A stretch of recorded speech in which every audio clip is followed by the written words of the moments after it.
Transhumanism. What it do, jigaboos? Transhumanism. What it do, jigaboos? The issue is transhumanism. Sounds nifty, doesn't it? It's interesting. What is it? Transhumanism? If you're watching, you probably already know, but I'll give a little general definition. It's, broadly speaking, the idea that humanity should utilize technology and technological advances to their fullest potential to improve the human condition and extend the human lifespan. What does that mean practically applied? Well, it means that the certain advances in technology, such as nanotechnology, artificial intelligence and computers in general, genetic engineering, those sorts of things should be applied to everyday life to, well, let's see. So start with genetic engineering, for instance. It will soon be possible to genetically modify your children so that they don't have to have any diseases. They don't have to have, you can predetermine everything about them, pretty much. In the not too distant future, it may even be possible to genetically engineer your children to be even smarter than normal and to be stronger or faster or whatever. As our children become smarter, those children are going to become better at making their children better.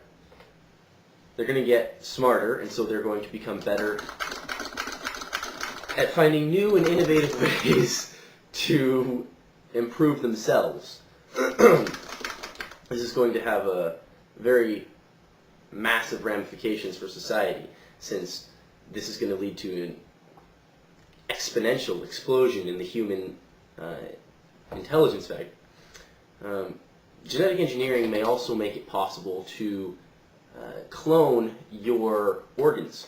At birth, everyone will have stem cells extracted from their umbilical cord, and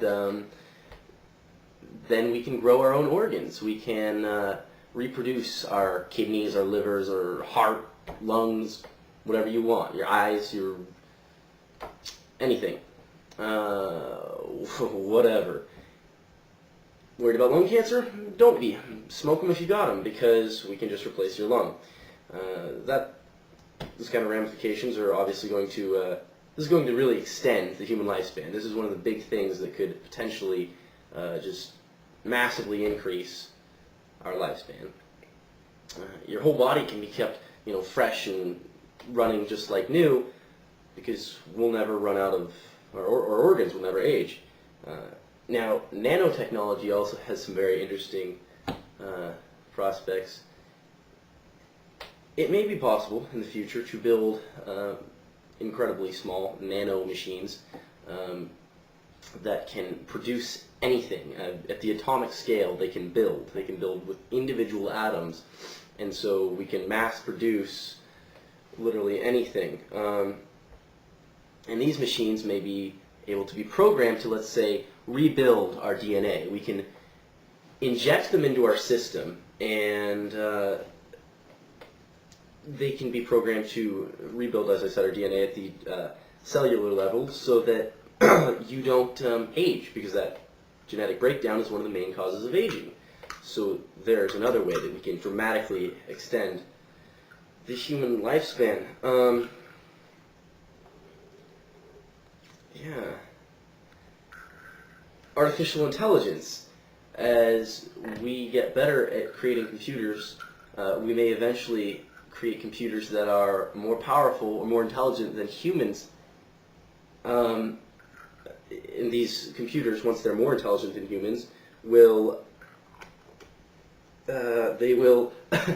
these computers, once more intelligent than humans, will be able to improve themselves even better than we can. Since they'll be smarter than us, they will find new and innovative ways to make themselves better. So another exponential explosion in artificial intelligence will take place.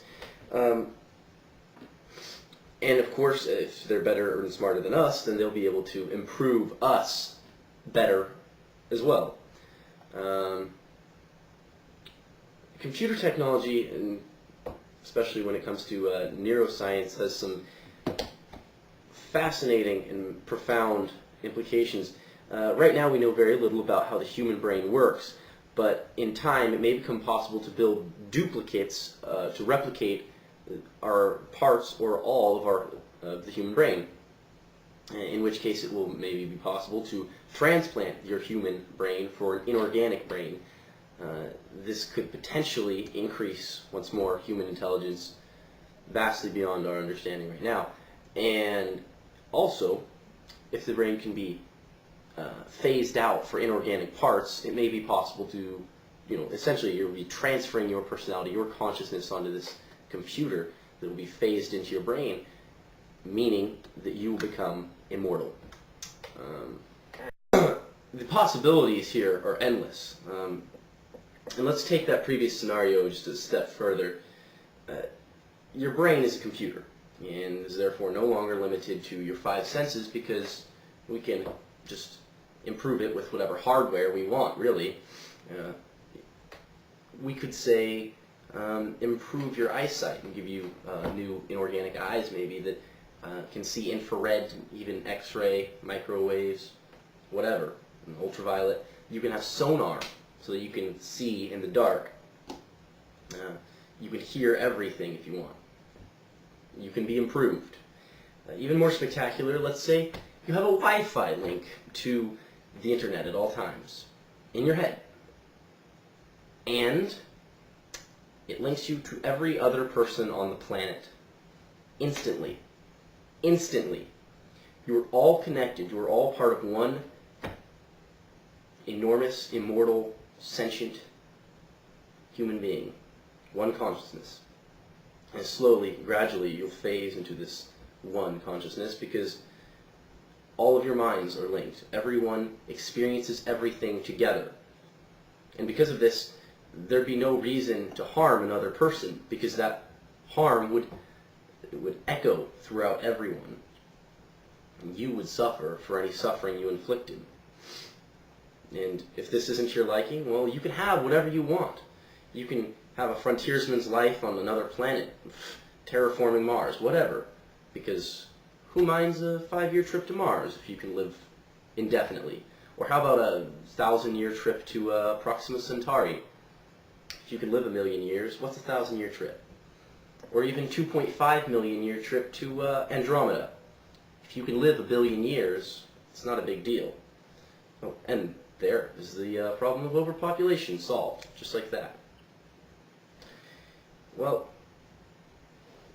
a lot of mankind's problems can be solved with these technological advances.